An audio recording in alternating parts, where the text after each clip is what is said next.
Okay, so the New York Times is trying to diffuse the uproar created with the hiring of their new writer, Sarah Jeong. Critics are outraged by her history of controversial anti-white tweets. Simone Sanders. I just want to read. This is some of Sarah Jeong's tweets. So she could enjoy the show Breaking Bad. The premise is just white people being miserable. It must be so boring to be white. Hashtag cancel white people. Joy I get out of being cruel to old white men. And white people have stopped breeding. You'll all go extinct soon. Was my plan all along. Dumb effing white people marking up the internet with their opinions like dogs. They peeing on fire hydrants.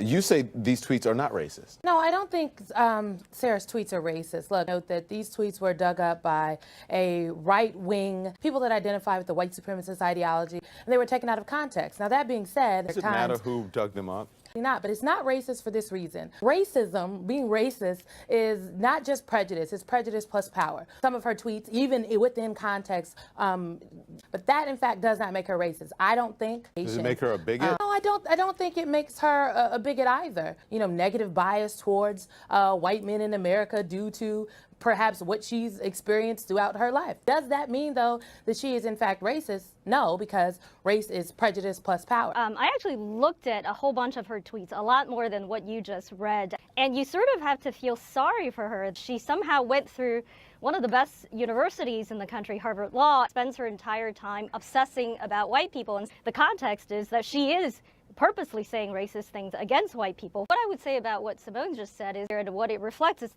what is really sad about identity politics in America. And race is your defining characteristic, and if you are somebody who is not white, you get to say all kinds of vile things about white people. Well, I guess we all get a get out of jail card now. Anything anybody has ever been fired for saying or tweeting could be counter-trolling. We wonder why Donald Trump is able to turn all of these folks against us in the media. If you're a white Republican living in Ohio or Michigan, and you have the idea that the media doesn't like you, isn't this proof that, in fact, that is the case? The New York Times is hiring somebody, kind of reinforces, sadly, Donald Trump's message. I want to be clear. I'm not defending the fact that I'm not defending. We all know that a lot of times I don't think that's the point. That's not the point that she's against all white people. It sounds like you're making an excuse for someone who actually did something that is bigoted. I actually started out as a human infant.